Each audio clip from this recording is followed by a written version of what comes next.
So thanks, Jessica, for that. And we agree there is we're going to share the priority plan, what happened last year in terms of year 0 and what we're planning for moving forward.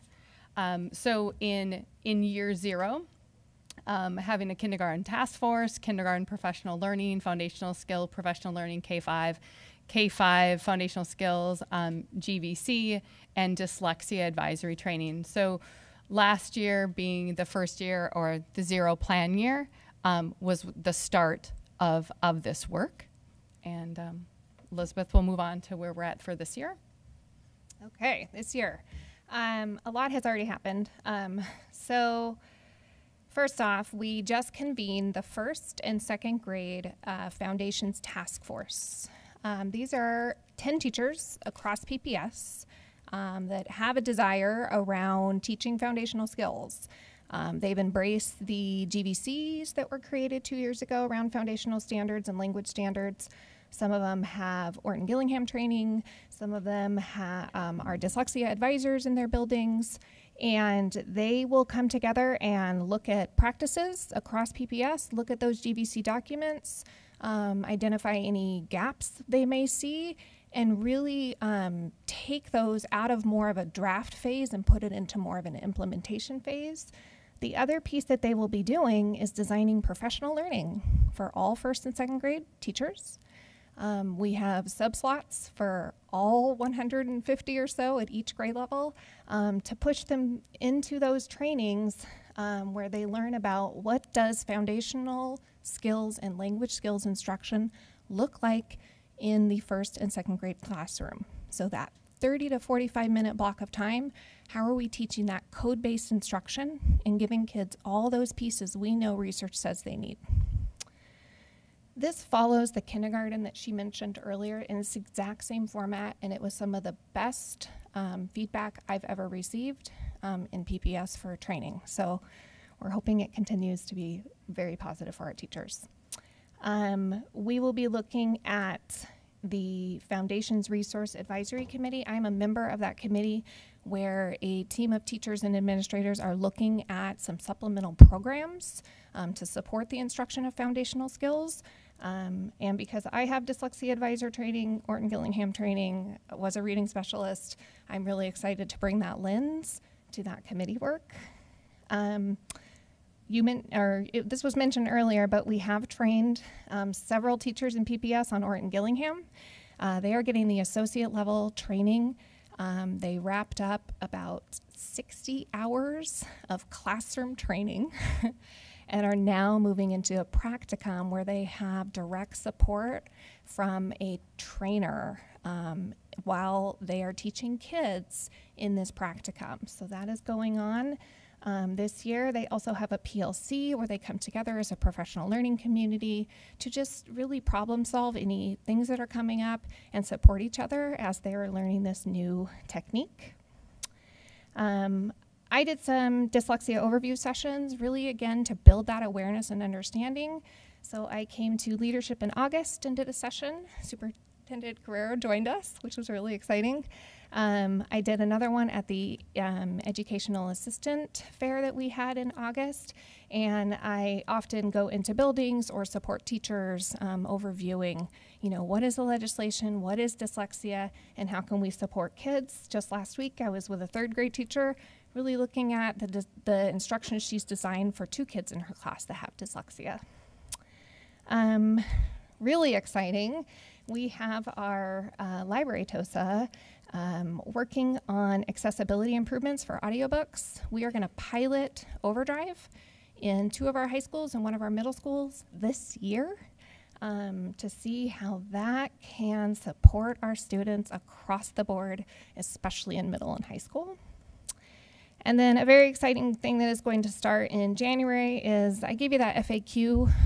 That's the one we hand out to parents. It's a 2-pager. It's a little dry. I'm going to bring a committee of parents as well as PPS folks in to really modify that and turn it into a really nice brochure for our families.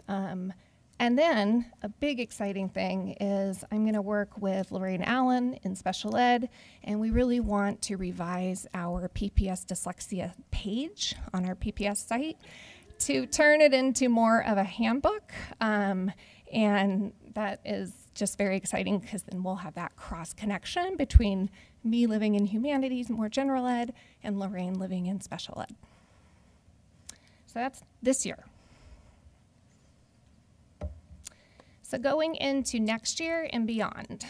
And again, this priority plan got in front of principals, central office administrators, teachers, parent advocates, as many people that would give me about 10 minutes to go through it. And so we really want to continue that professional learning for foundational skills, of course, but we really want to grow this to support 3rd through 5th grade teachers, to support 6th through 12th grade ELA teachers, English Language Arts teachers, and eventually our 6-12 all content teachers. Reading, again, is across the board. It is an access issue. If kids are reading well below grade level, how do we provide that access better? How do we train our teachers on the ways they can provide support within a classroom and scaffold so kids have that access and that continued support across their day? The other thing we really are trying to advocate as a humanities department is for additional FTE for reading specialists. We have a handful of reading specialists across PPS. I was one and was cut. And that was the second time I had been cut in only 5 years. And so that happens. We need more FTE. We need to provide people in buildings that know how to provide Tier 3 supports to kids. And related to that, I really want to develop this reading specialist cadre, which is pulling in those specialists and looking at our model. What is our model in PPS? How do we support kids who have Tier 3 needs? And let's get them more training with Orton Gillingham.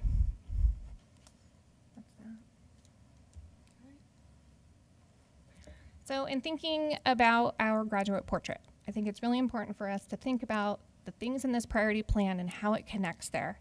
So Educator Essentials, we really need to give our teachers as much content and knowledge as they can get to really know how to intervene and prevent reading difficulties. When thinking about the graduate portrait, we're talking about giving kids core knowledge in reading because we know how important that is.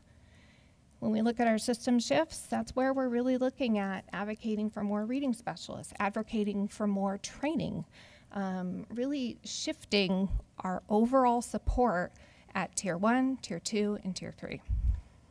And just with that last piece of the system shift is that all teachers are language teachers. Yes. And so we have to do something differently. We have to ensure that we are really pushing that with all of our teachers, that it's just not an issue in K2. No. And then students get to the older grades and we have teachers saying, we need some help here. So really that system shift is saying we're all language teachers, and for the district to move forward and train, but not just an initial professional development, a week-long training, but what is that ongoing coaching and support, which actually goes with our additional ask of FTE in terms of reading specialists. Yes. Thank you. So working with our community and family, I cannot thank them enough for answering my texts on a Saturday, and just thank you again. Last year I had a chance to meet a lot of the folks behind, and actually some even before that, and we planned an evening, as you heard about earlier. Going into this year and beyond, it's really partnering across the board. So this 5-year priority plan, the handbook, the brochure, and then supporting site-based literacy advocacy groups. We have schools that are coming together and thinking about, what are the literacy practices at our schools? How can we support, from that school-based, site-based PTA level? So supporting that as well. And then I just want to end, I know it's really late, We sent 40 people to University of Portland for the statewide in-service day on October 11th to learn about dyslexia. That was a joint event with Decoding Dyslexia and University of Portland. And then thanks to our superintendent and Tanya, our humanities senior director, we sent 26 people from PPS to the annual IDA conference, International Dyslexia Association conference, which was held here in Portland. And this included teachers, it included administrators, and it included parents. So it was really exciting to have those two events back to back, October and November. And I thank you all for attending and advocating and getting people there. So the other thing I want to add with the community event piece is that dyslexia isn't just about having an event and bringing people together. Right. That is part of it. But it's what are we doing to support our struggling readers and our students with dyslexic-like symptoms right now? And so I want to bring that up. You know, we end with, I was thinking about that as I'm sitting here. We end with, we wanted to bring attention to the fact that we're supporting this work and it's about events. But I want to get past that it's not just events. This, you know, we do have a literacy crisis and we are working collaboratively with our parents and our community. And again, both of us being new in our roles. And so work is happening. And that was really the purpose of tonight, was to ensure that with new school board members, that everybody is aware of the work that is happening, so that with our additional budget asks for next year, that you're aware of the work that, that we're beginning and the support that we're going to need. okay, thank you. Do we have any board discussion? I just want to make a comment. So this presentation really makes me feel hopeful. So I, 20 years ago, had a student who really struggled, but there wasn't any of these supports in place. And it's a very lonely journey if you're a parent without the structural supports within the schools. So this is great. I really applaud you and all the advocates, because it'll make a huge difference to our students. And there's no short journey, but having a whole community behind you makes a huge difference. Thank you. And I also want to say that it's really meaningful for us because it helps us see a through line to all of this governance and goal setting work that we've been doing, with a particular focus on literacy and on the appalling rates that we see now. And so to be able to have, for us as non-educators, to have a deeper understanding of the strategies, and to your point, you know, this is not dyslexia screening, this is reading. How did you refer to it exactly? Oh, instead of evaluating, it's really screening for reading difficulties. Yeah, screening for reading difficulties for all children. It's so meaningful because these are the strategies that are going to make a difference in accelerating growth for all of our kids. And I also especially appreciate your point about, you know, every teacher is a reading teacher at every level, and everybody needs to have the skills. It's not just about get them there in second grade and then they're all golden for the rest of their life. So this is just really foundational work, and I'm glad we took the time to do this. I want to echo what Director Brum Edwards said. I have a son that has struggled also his whole academic career. He has amazing socio-emotional skills. And so I feel your pain. It's hard to be the mom that's like going to work and your kid's struggling. Also, I have a million questions, more questions than we have time tonight. So I'm wondering if I could follow up with someone. I have a million questions, like what's on the family checklist history? Why doesn't every teacher get this Orton Gillingham, I meant to pronounce that, Orton Gillingham training? What are who makes up the groups of kids that are dyslexic or identified as such, and who are we missing? And I've got 10 more besides behind that, that rather than going to tonight because it's so late, I would love to have a conversation just for my own edification. Absolutely. Please, let's follow up. And we got a whole room. Yeah, we have a whole room of people. And to your point, you know, you are pointing out something that's really important. So not all kids get flagged. Not all kids get identified. And sometimes it's really late. And that is why we're really trying to look at this K-12 all teachers, all subject areas, because this is what the work is. When kids have a reading difficulty, we got to do something about it, whether or not we have that identification or not. And so that's what we're trying to hit. So I am happy to meet with you, Tanya and I, our parent advocates. So let's be sure to follow up. Yeah, and I'd also be curious about like the universe of care providers, like this functional neurologist that we've been seeing for years on end and still see. So I just would love to get some answers to the questions I have offline. And I think also that it really brings light to what Angela spoke about earlier in the testimony about Oregon Reads, and the focus that we must have on professional development, because again, many times, it's later on, right? Students are struggling, and so we have to do a better job with our Tier 1 core instruction. But it's not just about materials.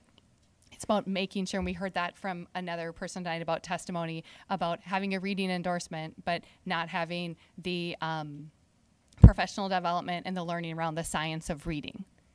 And so that's not going away. We're going to continue to have that conversation. It was mentioned about Mississippi. Alabama is there. They have decided that all pre-K through 3 teachers across the state of Alabama will receive the science of reading. And so this is beginning to to have some momentum. So really excited that you allowed us to present and allowed the community to be here because it's really important work moving forward. Just one thing, and I can get a follow-up later, or maybe it'd be good to get the full board send something to us, but not to cover it now. But it would be good to understand how English language learners fit into this plan, and it didn't appear that it was in that plan. So if you could send something to us to share that would be helpful. Thanks. Director Moore? Yeah, I have a couple questions. So I'm looking at the slide. I think it's the one right before this, connecting it to the PPS vision under system shifts. And I think there's an additional system shift that PPS has needed to do, and I think we're finally starting to do it, and that is kind of using a collaborative model, not just within, among district staff, but also between the district and community members and students. And so we've had 2 items on the agenda tonight where advocacy from community members has been really critical in changing the way we do business. And it's really exciting to hear this kind of love fest. We don't hear that often. That the advocates are saying that you've been collaborative, and you're saying, back at you. I mean, this is something, the parent community in this district has always been an untapped resource. And it's just really exciting to see that we're beginning to take advantage of the resources. The other question I have is sort of in the spirit of collaboration. I'm curious about what's happening at the university level. So are we. We're really excited about that. Well, I mean, I'm hoping I can get excited, but it's curious to me that teachers are not coming out of teacher education programs with these skills already. Yes. So what's the deal? Yeah, I don't know what the deal is exactly. But in all transparency, the last 2 years I was assistant professor at Portland State University. And so I have reached out to several universities. I have several connections across Oregon, being part of what we call the Oregon Professional Education Administrators Association, and beginning to have these conversations, because that has come up as well, is what are we doing? And so I've already started those conversations with the dean of the Graduate School of Education, Marvin Lin, about help us out here, right? So if we're looking at training all of our teachers, what are the universities doing? I've reached out to Concordia University as well. I can just be real. Sometimes in higher ed, we don't move as fast as we would like to move. So it's additional work that we could use support on, but we have been making those initial contacts. And isn't that part of the legislation?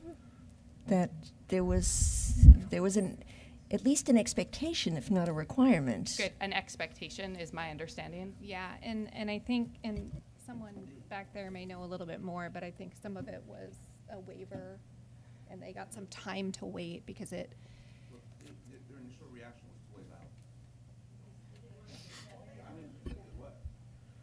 So I just want to reassure the directors that myself and my neighboring superintendents have brought up the importance of foundational literacy and effective reading instruction being a core part of all of our College of Ed syllabi.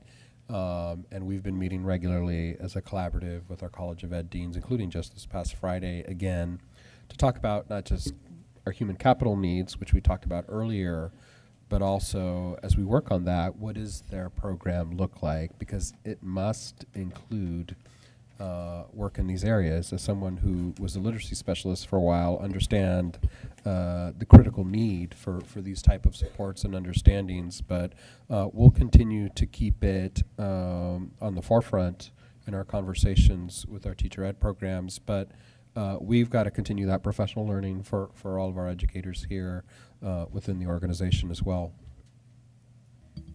So can I make a request? So I was appointed to the Regional Educator Network that has